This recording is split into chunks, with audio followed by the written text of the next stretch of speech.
اچھا بھائیوں، میں نا صورت آل عمران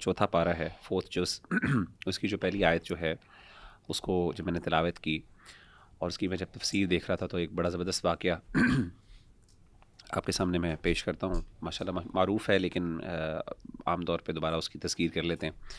سیدنا ابو طلحہ انصاری رضی اللہ تعالی عنہ یہ مدینہ کے ان لوگوں میں سے تھے جن کو اللہ تعالیٰ نے بہت مال دیا تھا، اور ان کا جو مدینہ کے اندر ایک باغ تھا اور وہاں پہ باقاعدہ اس کا ایک کنواں بھی تھا جس کو بئر روحا کہا جاتا تھا، اور یہ بالکل مسجد نبوی کے بالکل سامنے تھا، اور آج بھی اس کی وہ جگہ انہوں نے لوکیٹ کی ہوئی ہے. اور یہاں پہ اللہ کے رسول صلی اللہ علیہ وسلم آیا کرتے تھے اس باغ میں، اور آ کے وہاں سے میٹھا اور ٹھنڈا پانی پیا کرتے تھے. تو سیدنا انس رضی اللہ تعالی عنہ کہتے ہیں کہ سورہ آل عمران کی خاص طور پہ جو چوتھا سپارہ ہے، اس کے آغاز کی لن تنالوا البر حتی تنفقوا مما تحبون، کہ تم تب تک نیکی کو نہیں پہنچ سکتے جب تک کہ تم وہ خرچ نہ کرو جو تمہیں پسند ہے. تو وما تنفقوا من شیء، اور جو بھی تم خرچ کرتے ہو فإن اللہ بہ علیم، اللہ تعالیٰ اس کو خوب جاننے والے ہیں. تو فرماتے ہیں کہ جب یہ آیت نازل ہوئی تو سیدنا ابو طلحہ انصاری رضی اللہ تعالی عنہ کو پتہ چلا کہ اللہ کے رسول صلی اللہ علیہ وسلم کو یہ باغ بہت پسند ہے اور مسجد کے بالکل سامنے ہے، اس سے بہت سے لوگ فائدہ بھی اٹھاتے ہیں اور اٹھانا چاہتے ہیں، اور آپ کو یہ سب سے زیادہ پسند تھا. تو آپ صلی اللہ علیہ وآلہ وسلم کے سامنے پیش ہوئے، حاضر ہوئے اس آیت کو پڑھنے کے بعد، اور آپ نے کہا کہ اللہ کے رسول صلی اللہ علیہ وسلم، یہ جو ہے نا مال، یہ میں نے اللہ کے لیے صدقہ، یہ جو میرا خاص طور پہ باغ ہے اور خاص طور پہ اس میں جو بیر روحا ہے، یہ میں نے اللہ کے نام پہ صدقہ کیا کیونکہ یہ مجھے سب سے زیادہ پسند ہے. اور آپ صلی اللہ علیہ وسلم نے جب یہ بات سنی تو آپ صلی اللہ علیہ وسلم نے کہا یہ بہت پروفیٹیبل مال ہے اور یہ بہت پروفیٹیبل ڈیل تم نے کی ہے. سبحان اللہ. تو سبحان اللہ کہنے کا مطلب یہ ہے کہ یہ ایک ہمیں بر اور صدقہ کے بارے میں ایک ہمیں فلسفہ دیتی ہے یہ آیت کہ ہمیشہ صدقہ ایسے مال سے کرنا چاہیے جو انسان کو بہت پسند ہو. انفارچونیٹلی ہمارے ہاں رویہ یہ پایا جاتا ہے عام طور پہ صدقہ اس مال سے دیا جاتا ہے جو انسان کو سب سے زیادہ جو ردی مال ہوتا ہے. یعنی ہم چیزیں بھی اللہ کی راہ میں وہ دیتے ہیں جو خراب ہو گئی ہوں، پرانے کپڑے ہو گئے، پرانی چیزیں ہو گئیں، یا پھر وہ چیز جو ہمارے لیے زائد ہے، زائد سے مراد ان سینس ہے جو یوزیبل نہیں ہے، ہم کہتے ہیں چلے یار اللہ کے نام پہ دے دیں. تو ظاہر ہے نیکی کا جو اصل معیار جو قرآن مجید نے سیٹ کیا، اور وہ تب تک ہم اس معیار کو نہیں پہنچ سکتے جب تک کہ انسان اس چیز کو اللہ کی راہ میں خرچ نہ کرے جو انسان کو پسند ہو، اور پھر وہ مزہ بھی اور لذت بھی انسان کو آتی ہے ایمانی کہ جب انسان وہ خرچ کرے. تو میں سمجھتا ہوں ہم میں سے ہر بھائی کو، ظاہر ہے یہ بڑا مشکل کام ہے اپنی پسندیدہ چیز نکال کے دینا اللہ کی راہ میں، تو میں یہ سمجھتا ہوں کہ ہر بھائی اور بہن کو اپنی زندگی کے اندر کچھ ایسی ڈیلنگز اور کانٹریکٹس اللہ کے ساتھ کرنے چاہیے جہاں پہ سب سے پسندیدہ چیز جو ہے وہ انسان اللہ کی راہ میں دے. اور اس میں سب سے بڑی بات میں سمجھتا ہوں کہ میرے لیے کہ انسان کی اولاد سب سے قیمتی ہوتی ہے. مال اور اولاد انسان کے سب سے قیمتی، مال سے تو لوگ دے بھی دیتے ہیں صدقہ، لیکن مال سے بڑھ کر انسان کی اولاد ہوتی ہے. تو میں سمجھتا ہوں کہ ہم میں سے ہر بندے کو چاہیے کہ ایک نہ ایک اولاد میں سے اپنا بیٹا یا بیٹی جو ہے نا وہ اللہ کی راہ میں ضرور اس کو سرو کرنے کے لیے ڈیڈیکیٹ کرے، خاص طور پہ بیٹوں کو، کیونکہ بیٹوں سے انسان کی بڑی امیدیں ہوتی ہیں. اور ہم نے پچھلی سورہ آل عمران میں سیدہ مریم علیہ السلام کی والدہ کے حوالے سے بھی سیکھا، وہ بھی سبق یہیں سے ملتا ہے. تو ہمیں نیت دعا کرنی چاہیے، میں بھی کرتا ہوں کہ انشاءاللہ اللہ تعالیٰ میں نے بھی اپنا بیٹا جو ہے ایٹ لیسٹ ایک بیٹے کو پورے اولاد ہی سے ڈیڈیکیٹ کر دیں تو کیا ہی بات ہے، لیکن اگر ایک تو کم از کم ضرور دیں، اور اس کی نیت ہی ہو اللہ یہ تیرے لیے، تیرے دین کے لیے انشاءاللہ میں نے اس کو. لیکن آیت کے اسلوب سے ایسے لگتا ہے کہ یہ کوئی فضیلت نہیں ہے یا کوئی ایکسٹرا نہیں آپ کر رہے، اللہ تعالیٰ کہہ رہے ہیں ہرگز نہیں تم پہنچ سکتے نیکی کے لیول پہ. تو یعنی یہ بیر منیمم یعنی نیکی کا ایک لیول جو ہے نا اس کو اٹین کرنے کے لیے یہ بیر منیمم ہے. تو لیکن ہم سمجھتے ہیں کہ ہم نے بہت قبولیت تو ہو جائے گی اس سے پہلے، صدقہ اس سے پہلے بھی قبول ہو جاتا ہے، لیکن وہی والی بات ہے کہ جو بر ہے نا، جو کانسیپٹ آف بر ہے اس کا معیار بیسیکلی اسٹارٹ یہاں سے ہوتا ہے جہاں سے انسان کو پسند، یعنی انسان کی محبت وہاں میں شامل ہونی چاہیے. اچھا، یہاں پہ میں بھی ایک چیز کی طرف اشارہ کروں گا جو ہمارے اساتذہ بہت ترغیب دیتے ہیں، اور وہ حج کی بات ہے. حج جو ہے یہ آپ کو ہمیں پتہ ہے کہ ہمارے 5 ارکان میں سے ایک رکن ہے، اور اس کے بارے میں اللہ تعالیٰ نے بہت دو ٹوک قسم کی بات کی ہے. یہ 2 آیات میں آپ کے سامنے رکھتا ہوں. یہ سورہ آل عمران کی آیت نمبر 96 اور 97 ہے. اللہ تعالیٰ فرماتے ہیں ان اول بیت وضع للناس للذی ببکۃ مبارکا وہدی للعالمین. اس کا ترجمہ یہ ہے کہ surely the first house of worship established for humanity is the one at Bakka, a blessed sanctuary and guide for all people. تفسیر ابن کثیر میں دیکھ رہا تھا، بکہ کا جو انہوں نے میننگ بتایا وہ بڑا انٹرسٹنگ ہے، اور وہ بکا سے ہے. وہ لکھتے ہیں امام ابن کثیر کہ بکا means it brings crying and weeping to the tyrants and arrogant meaning they cry and become humble in its vicinity. اور یہ تو چلیں ٹائرنٹس کی بات ہے نا, ہم خود دیکھتے ہیں, ہم خود بھی وہاں پہ جاتے ہیں تو وہاں پہ جا کے کیفیت اس طرح کی ہے. اور امام ابن کثیر نے لکھا ہے یہ کہ it was also said that Mecca was called Bakka because people do Bakka next to it meaning they gather around it, اور وہاں پہ ایک رکت آمیز جو ہے وہ کیفیت ہوتی ہے. بہرحال اگلی آیت میں اللہ تعالیٰ فرماتے ہیں فیہ آیات بینات مقام ابراہیم ومن دخلہ کان آمنا. اس آیت کے اینڈ پہ اللہ تعالیٰ نے کہا, یعنی کہ وَلِلَّهِ عَلَى النَّاسِ حِجُّ الْبَيْتِ, یعنی کہ اللہ نے کہا ہے کہ یہ حق ہے کہ لوگ حج کریں, مَنِ اسْتَطَاعَ إِلَيْهِ سَبِيلًا, جو کہ یہ استطاعت رکھتا ہے جانے پہ. اللہ آیت کو اینڈ کرتے ہیں وَمَن كَفَرَ, اور جس نے انکار کیا فَإِنَّ اللَّهَ غَنِيٌّ عَنِ الْعَالَمِينَ. تو علماء کہتے ہیں کہ یہ بہت اہم آیت ہے. اسے سمجھنے کی ضرورت یہ ہے کہ اگر کوئی استطاعت رکھتا ہے, اور آف کورس استطاعت میں وہ ساری چیزیں جو کہ فقہا بتاتے ہیں, مالی استطاعت ہے اور خواتین کے لیے جو ہے وہ محرم کی استطاعت ہے, یہ اگر انسان پوری نہ کر رہا ہو حج کی استطاعت ہونے کے باوجود, تو اللہ نے اس کو کفر کہا ہے. وَمَن كَفَرَ فَإِنَّ اللَّهَ غَنِيٌّ عَنِ الْعَالَمِينَ. تو اسی لیے میں اپنے بہن بھائیوں کو ترغیب دوں گا جنہوں نے ابھی تک حج کا نہیں سوچا, کہ کم از کم وہ اپنی چلے لانگ ٹرم پلاننگ میں کچھ نہ کچھ سیونگ اور فائنینسز اس حساب سے کریں, باقی اللہ تعالیٰ برکت ڈال دیتا ہے انشاءاللہ. اس میں میں نا ذیشان بھائی ایک ایڈیشن بھی کرنا چاہوں گا. عام طور پہ ہمارے ہاں حج کے حوالے سے یہ رویہ ہوتا ہے کہ ہمارے نا کبھی بھی فائنینشیل پلاننگ میں وہ شامل ہی نہیں ہوتا. ہم کہتے ہیں کہ وہ جی انشاءاللہ کبھی کر لیں گے. یعنی ہم نے سوچا چونکہ ہماری ایک نا اسمپشن ہے کہ شاید حج چونکہ ہماری مالی استطاعت پر ہے, تو مالی استطاعت کا سٹینڈرڈ جو ہے وہ ہم سمجھتے ہیں ہمارا اپنا ہے. جیسے ہمارے یہاں شادی کا بھی مالی سٹینڈرڈ ایک رکھا ہوا ہے کہ یار ابھی آئی نیڈ ٹو ابھی میں نے کچھ جو ہے نا اپنے آپ کو کیریئر ڈیولپ کرنا ہے. کیریئر ڈیولپمنٹ ایک ریلیٹیو ٹرم ہے بھائی, آپ سے مراد کیا.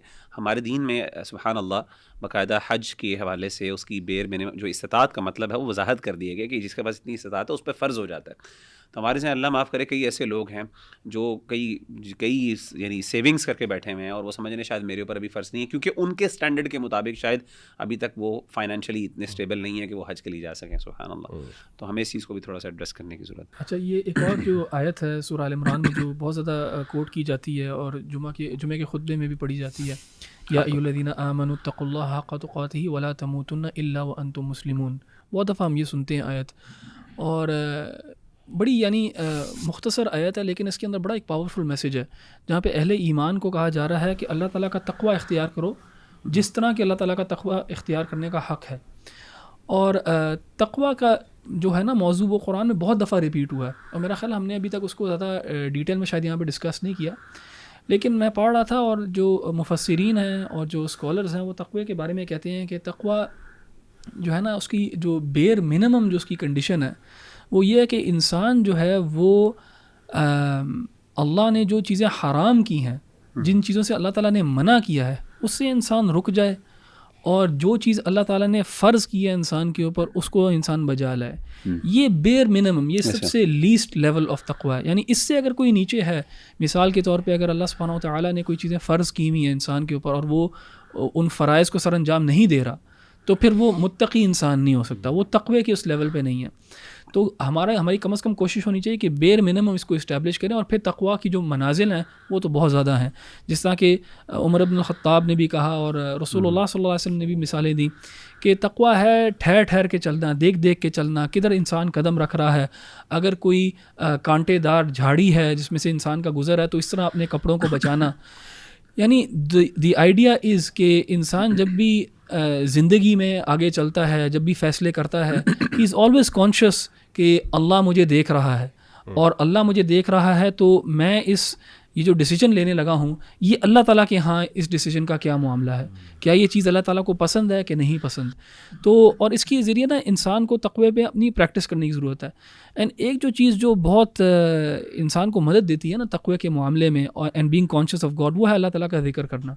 سارا وقت اٹھتے بیٹھتے لیٹتے ہر وقت جو ہے نا اللہ تعالیٰ کا ذکر کرنا, اور اللہ تعالیٰ کا نام آپ کی زبان پہ رہے گا, اور سبحان اللہ, الحمدللہ, اللہ اکبر جیسے کلمات اگر ہوں گے تو انسان جب اللہ تعالیٰ کے بارے میں سوچ رہا ہے تو اگر کوئی خیال بھی اس کے ذہن میں آئے گا جو برا خیال ہوگا تو وہ اس خیال کو بھی جو ہے زیادہ جگہ نہیں دے گا اپنے ذہن کے اندر.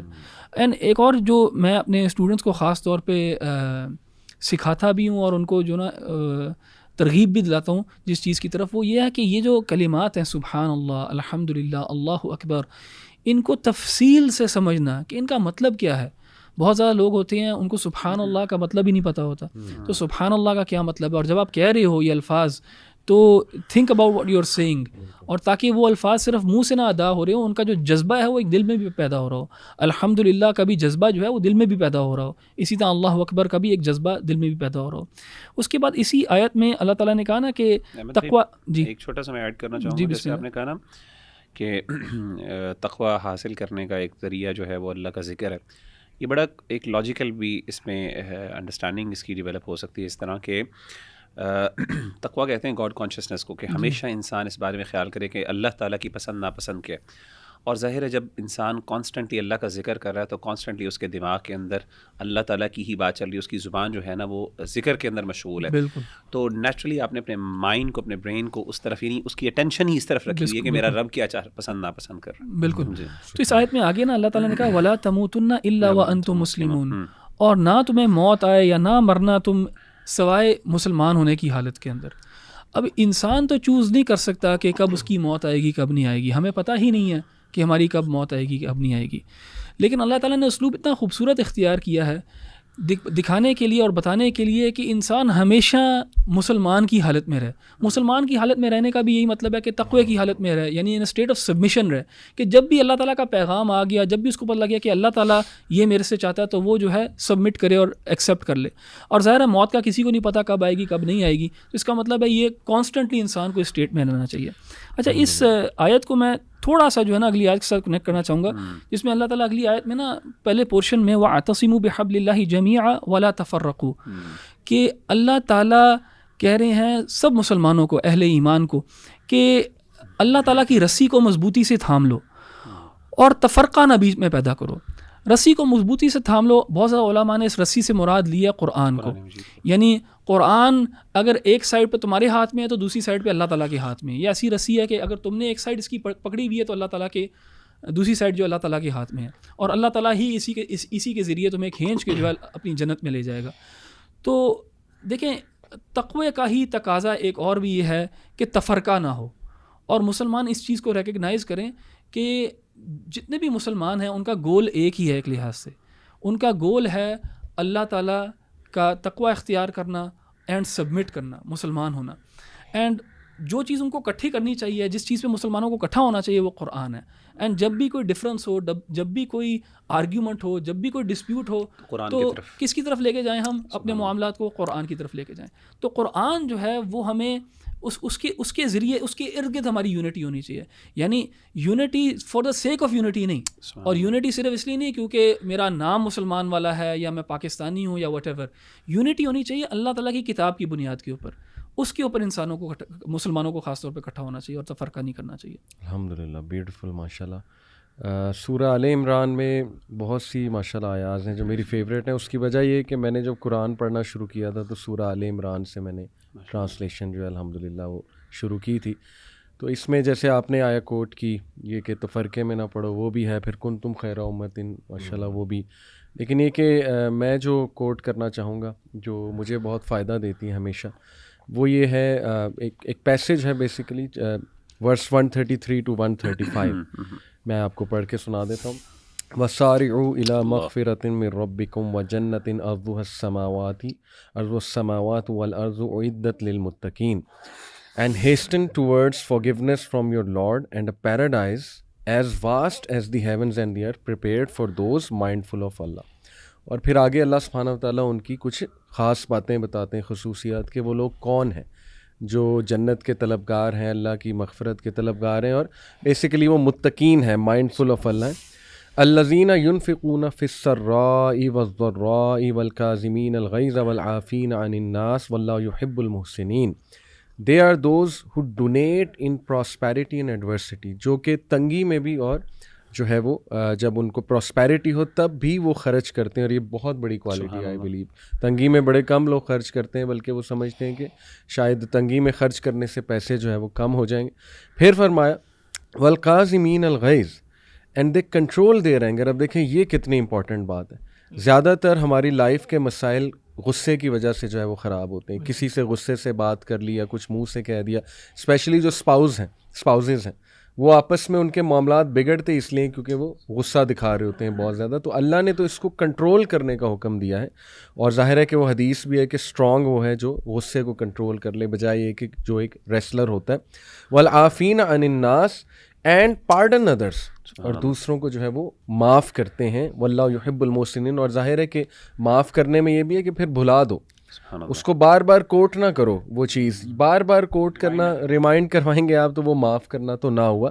اور اللہ محبت کرتا ہے محسنین سے. اور پھر لاسٹلی والذین اذا فعلوا فاحشۃ او ظلموا انفسهم ذکروا اللہ, they are those who upon committing an evil deed or wronging themselves remember Allah.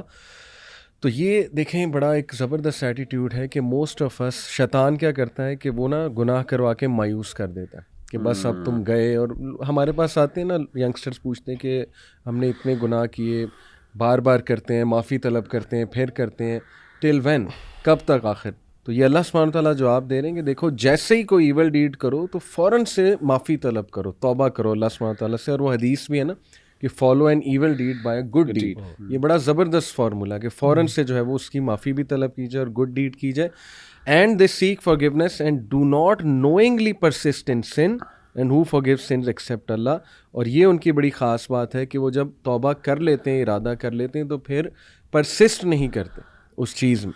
تو یہ چیز بہت امپورٹنٹ ہے ینگسٹرز کے لیے اور تمام لوگوں کے لیے کہ جب آپ کوئی گناہ چھوڑنے کی نیت کریں تو یہ نیت بھی بہت ضروری ہے کہ اس کو اب میں ریپیٹ کبھی بھی نہیں کروں گا انشاءاللہ. اور اللہ کی طرف سے میرے خیال آٹومیٹکلی اسٹرینتھ آئے گی جب آپ کی نیت جو ہے وہ یہ ہوگی. علی بھائی اس میں نا ایک اور بات جو مینشنڈ ہے نا وہ یہ ہے کہ اللہ اس چیز کا اعتراف کرتا ہے کہ انسانوں سے گناہ ہوں گے جی, اور اللہ تعالیٰ پرفیکشن نہیں ڈیمانڈ کرتا ہے انسان سے. کبھی کبھار ہم سمجھتے ہیں کہ ہم نا بالکل انسان جو ہے سنلیس ہونا چاہیے اسے, اور اللہ تعالیٰ یہی تقاضا کرتا ہے اس سے. یعنی اللہ تعالیٰ کہتا ہے کہ وہ گناہ کرتے ہیں لیکن اس کے بعد پھر توبہ بھی کرتے ہیں. اللہ اکبر, امیزنگ. میں نے مزے کی بات ہے یہی آیات جو ہے نا وہ سلیکٹ کی ہوئی تھی. اچھا تو اچھا اس میں جو میں نے نا لسٹ بنائی ہوئی تھی جو آپ نے ساری آیات پڑھ کے بتائی ہیں, یہ ٹوٹل کریکٹرسٹکس بنتے ہیں تقریباً 7.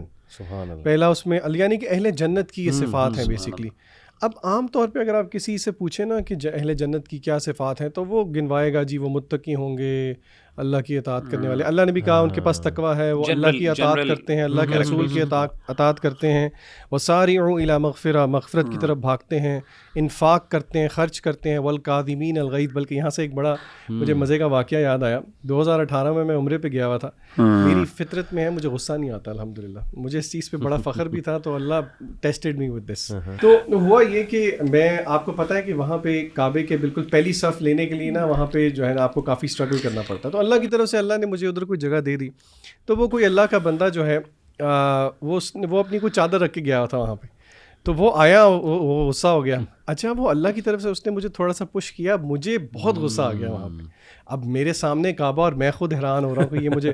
تو میرے ساتھ ایک آئی تھنک کوئی ایجپشن تھے, وہ نا قرآن مجید کی تلاوت کر رہے تھے, اور اللہ کی طرف سے وہ جب یہ تلاوت کر رہے تھے تو وہ یہی آیات تھی. انہوں نے میرا ہاتھ پکڑ کے نا اس کا ورد کرنا شروع کر دیا, والکاظمین الغیظ والعافین عن الناس.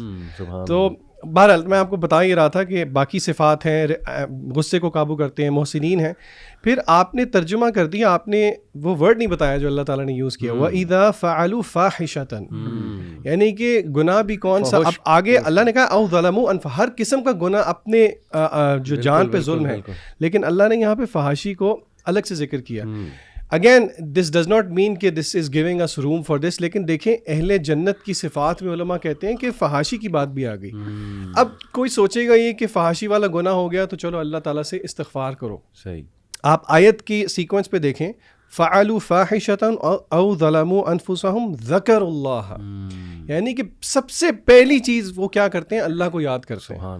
اور یہ اللہ کو یاد وہی کر سکتا ہے جس کا ایک ریلیشن شپ اسٹیبلش ہو. فاستغفروا, اور پھر وہ اللہ تعالیٰ سے جو ہے اور ندامت ہو جس کو وہ یاد کرے گا. اور یہ دیکھیں نا آیت میں آگے آ گیا کہ ولم یصروا علی ما فعلوا, کہ وہ پھر اس پہ اصرار نہیں کرتے, وہم یعلمون. تو یہ بہت پروفاؤنڈ آیا. اچھا اس میں ایک ایڈ کروں گا, اس حوالے سے کچھ روایات بھی ملتی ہیں کہ جیسے کہ مصنف عبد الرزاق میں ہے کہ عندما نزلت هذه الآیہ بک الشیطان, شیطان رو پڑا اس آیت پر. یہ باقاعدہ روایت موجود ہے, اور اس میں باقاعدہ اور بھی سنن ترمذی میں بھی کچھ اس سے ملتی جلتی روایات موجود ہیں اس حوالے سے. تو یعنی پروفاؤنڈ آیت ہے ان اے سینس کہ دیکھیں شیطان کے لیے کتنی بڑی یہ یعنی ایک مایوسی کی چیز ہے کہ بڑے سے بڑا گناہ کرا لے شیطان. All a person has to do is simply be guilty and ask Allah subhanahu wa ta'ala for forgiveness. That's it. اور اس کی ساری محنت زیرو ہو جاتی ہے. یہ اللہ کا احسان ہے. یعنی اللہ کا احسان یہ ہے کہ ابلیس جتنی مرضی محنت کر لے, جتنی مرضی اپنے, یعنی he has given his eternal life for our destruction. شیطان کا خاص ویپن بھی ہے نا, الشیطان یعیدکم الفقر ویأمرکم بالفحشاء, یعنی کہ اس کے خاص وار میں سے ایک وار یہ کہ وہ فحاشی کا حکم دیتا. تو شیطان نے جو ہے نا اپنی پوری زندگی ہمیشہ کی زندگی داؤ پہ لگا دی تاکہ ہمیں گمراہ ہو جائیں. اور ہمیں اللہ نے اتنی آسانی دے دی کہ ہم جتنا بڑے سے بڑا بھی گناہ کر لیں, شیطان پوری زندگی میں گمراہ کرتا رہے گا. اگر اللہ ہمیں توفیق کر دے یعنی اس کی استغفار کی, تو انسان جو ہے نا صرف اللہ سے سچی توبہ کرے تو اللہ سب کچھ معاف کر دیتے ہیں. تو اس سے بڑی اس کے لیے مایوسی کی بات کیا ہے. اور یہاں پہ ایک سوری یہ موضوع اس طرح کا ہے, یہاں پہ ایک چھوٹی سی چیز کی وضاحت میں بھی کرنا چاہوں گا کہ توبہ اگر کوئی پریکٹیکلی پوچھنا چاہے تو کیا ہے, دا بیئر منیمم از الندم التوبہ. ندامت ہو گئی, گلٹ ہو گئی, یہ گلٹ کا ہونا ایک بہت اچھی بات ہے. اچھا اس میں نا اخی ایک جو آیت نمبر آگے نا, اس سے تھوڑی سی آگے چلتے ہیں ہم. تو آیت ہے 144 جہاں پہ اللہ تعالیٰ فرماتے ہیں, بڑی معروف آیت ہے, اور خاص طور پہ جب اللہ کے رسول صلی اللہ علیہ وسلم دنیا سے رخصت ہوئے تو اس وقت یہ آیت پڑھی بھی گئی. وما محمد الا رسول قد خلت من قبله الرسل افإن مات او قتل انقلبتم على اعقابكم, کہ اللہ کے رسول صلی اللہ علیہ وسلم, محمد صلی اللہ علیہ وسلم تو اللہ کے رسول ہیں, اور اس سے پہلے بھی رسول گزرے ہیں. یعنی ایز اے منصب رسالت جو ہے اس سے پہلے بھی اس کی ذمہ داری لوگوں نے اٹھائی اور ادا کی, جو انبیاء تھے ہمارے. افإن مات او قتل انقلبتم على اعقابكم, اگر وہ فوت ہو جائیں یا ان کو شہید کر دیا جائے, کیا تم اپنے ایڑیوں کے بل پھر جاؤ گے؟ ومن ينقلب على عقبيه, جو پھر گیا, فلن يضر الله شيئا, وہ اللہ تعالیٰ کو کوئی گناہ نہیں, وہ اللہ کو نقصان نہیں پہنچا سکتا. وسيجزي الله الشاكرين, اللہ تعالیٰ قدردان یعنی جزا دیں گے شکر کرنے والوں کو. اس آیت سے بڑا ایک اہم بات پتہ چلی کہ دین اسلام کسی بندے پہ ڈیپینڈنٹ نہیں ہے, ٹو دی ایکسٹینٹ کہ نبی صلی اللہ علیہ وسلم پہ بھی دین اسلام کا جو غلبہ ہے وہ ڈیپینڈنٹ نہیں ہے. یعنی نبی صلی اللہ علیہ وآلہ وسلم سے بڑھ کے شخصیت کون سی ہو سکتی ہے, اہم شخصیت کیا ہو سکتی ہے. لیٹ الون کہ کوئی اسکالر یا کوئی بندہ یا کوئی انڈیویجول یہ سمجھے کہ میری وجہ سے اسلام کو بڑا فائدہ ہو رہا ہے, اور اسلام شاید میری وجہ سے اللہ تعالیٰ نے اس کو بلندی عطا کی ہے, یا پھر لوگ یہ سمجھیں کہ جی فلاں دنیا سے اگر رخصت ہو گیا, یا فلاں نہیں آئے گا, یا امام مہدی کا ہم انتظار کریں جب تک امام مہدی نہیں آئیں گے اسلام کو جو عروج نہیں ملے گا. یہ کیسی باتیں ہم کرتے ہیں؟ مطلب نبی صلی اللہ علیہ وسلم کی ذات جو ہے وہ اس پہ ڈیپینڈنٹ نہیں اسلام کا غلبہ, تو لیٹ الون کے دوسرے بندہ جو ان کا امتی ہو. تو اس سے پتہ چلا کہ لوگوں کو they should not wait for anyone else, they should not actually think کہ اسلام, اللہ تعالیٰ نے جب آپ کو قرآن دے دیا اس سے بڑی, اور اللہ نے قرآن دین اسلام کی حجت آپ کو پکڑا دی, اب یہ سیلف یہ اتنی پاورفل ہے, اگر آپ اس کو اسٹیبلش کرتے ہیں, اگر آپ اس کو صحیح معنوں میں اپلائی کرتے ہیں, امپلیمنٹ کرتے ہیں, تو آپ کے لیے دنیا جہان میں خیر ہی خیر ہے, آپ کو دوسروں کی ضرورت ہی نہیں. اس کا مطلب یہ بھی نہیں ہے, اللہ معاف کرے, کہ انسان یہ سمجھے کہ انبیاء کی کوئی ضرورت نہیں ہے یا علماء کی ضرورت نہیں. ضرورت ہے, کہنے کا مطلب ہے کہ دین اسلام اس پہ ڈیپینڈنٹ نہیں ہے. ہاں اسے خیر ہے, ان پہ بھلائی ان سے لی جائے گی, اور انہی کے تھرو ہمیں بھلائی بھی ملتی ہے, لیکن ڈیپینڈنسی صرف اللہ کی ذات پر ہے, اور قرآن مجید اللہ نے دے دیا, وہ کافی ہے ہمارے لیے, اور نبی صلی اللہ علیہ وسلم کی سنت بھی ہمارے لیے کافی ہے. Amazing point. میں ایک اور شیئر کرنا چاہوں گا, یہ ورس 164 ہے, اور اس میں ایک تو ریئلی کریکولم کیا ہونا چاہیے ایک ایجوکیشن سسٹم کا, پلس یہ بھی کہ ہمیں کیا گائیڈ لائن فالو کرنی چاہیے اگر ہم ایکسیل کرنا چاہتے ہیں دین میں.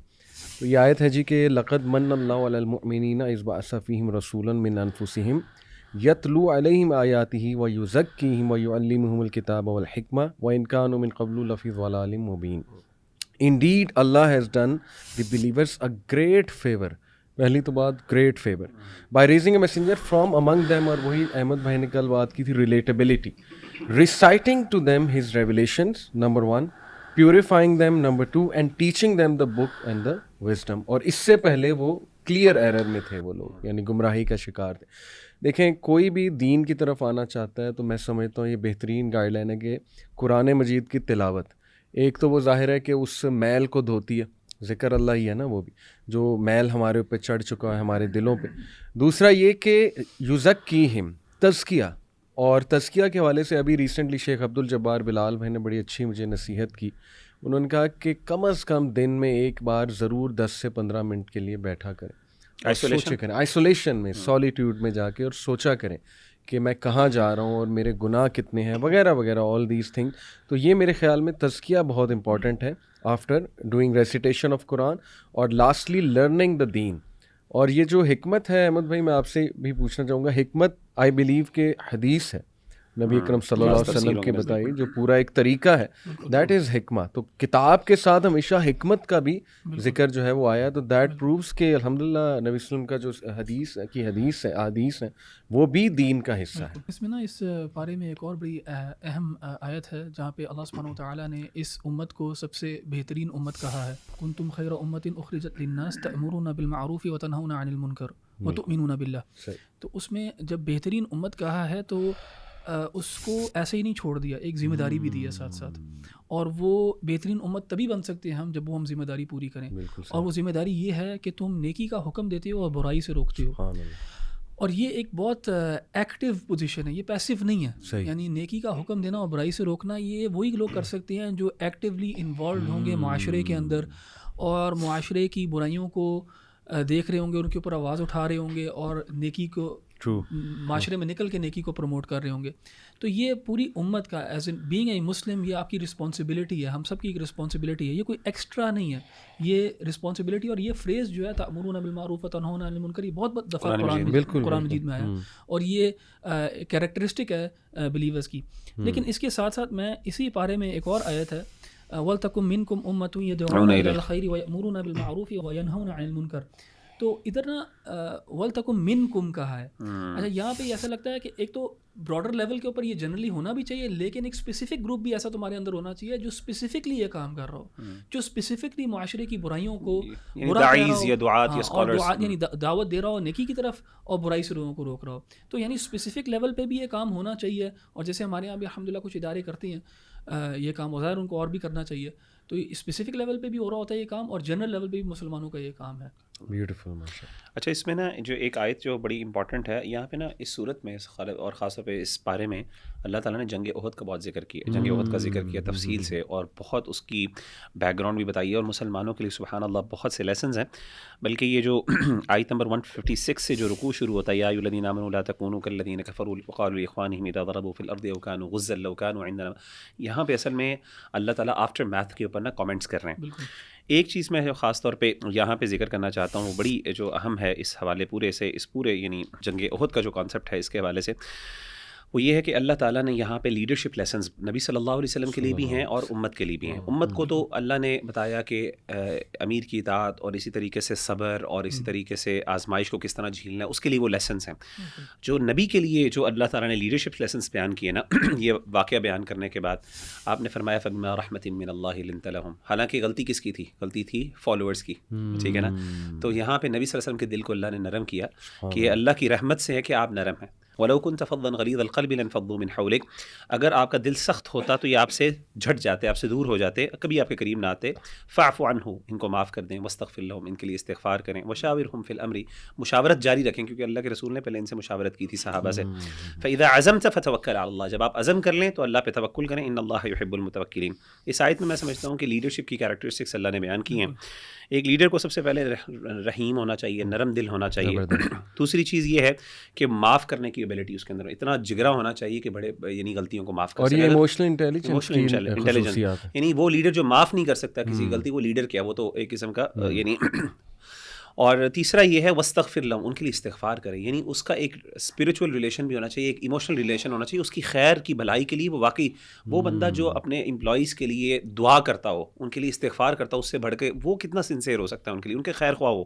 چوتھی چیز ہے وَشَاوِرْهُمْ فِي الْأَمْرِ, ان سے مشاورت کرے ضرور, اگرچہ فیصلہ خود ہی کرے گا, ان سے ان کو اتنی رسپیکٹ دے, ان کے انٹلیکٹ کو, اور ان کو اتنی اہمیت دے کہ ان سے مشورہ بھی کرے. اور آخری چیز اس کے پاس یہ ایبلٹی ہونی چاہیے فَإِذَا عَزَمْتَ فَتَوَكَّلْ عَلَى اللَّهِ, کہ وہ پرعزم ہو, اور جب وہ عزم کر لے تو پھر اس کے پاس اتنا گٹ ہونا چاہیے کہ وہ اللہ پہ توکل کر کے اس کو پھر ایگزیکیوٹ بھی کروا سکے. یعنی پہلے مشورہ کرے, مشورہ کرنے کے بعد جب فیصلہ کر لے, فیصلہ کرنے کے ابیلٹی, ڈیسیژن میکنگ کی اس کے پاس ایبلٹی ہونی چاہیے. ڈیسیژن میکنگ ایبلٹی جس بندے کے پاس نہیں ہے وہ لیڈر نہیں بن سکتا. اور پھر اس کے بعد اللہ پہ توکل فعلی اللہ ولی. میں کہتا ہوں یہ کوالٹی سبحان اللہ یہ جیمز ہیں. اگر ایک بندہ لیڈر اپنے اندر کر لے تو یہ نبوی کوالٹیز ہیں سبحان اللہ. اصل میں توکل سے ایک اور مجھے بات یاد آئی کہ اسی سورہ کے اندر نا اللہ تعالیٰ نے کہا نا وَلَقَدْ نَصَرَكُمُ اللَّهُ بِبَدْرٍ وَأَنْتُمْ أَذِلَّةٌ کہ اللہ تعالیٰ نے بدر میں بھی تمہاری مدد کی جب تم لوگ بہت کم تھے نمبرز کے اندر, 313 ایک جگہ اور 1000 دوسری جگہ. اور یہ بھی رمضان کے مہینے میں ہوا تھا جو بدر میں اللہ تعالیٰ نے مسلمانوں کو فتح دی. اس میں بھی بہت زیادہ ہمارے پاس لیسنز ہیں, لیکن سب سے بڑا جو لیسن ہے شاید وہ یہی ہے کہ اللہ تعالیٰ پہ مسلمانوں نے توکل کیا, نہ ہی اسباب کے اوپر, نہ ہی اپنے اسلحے کے اوپر, نہ ہی اپنے ہارسز اینڈ ان چیزوں کے اوپر بالکل بھی توکل نہیں کیا, بلکہ صرف اللہ تعالیٰ کے پہ کیا. جزاک اللہ خیر جی, بارک اللہ فیکم, سبحان اللہ.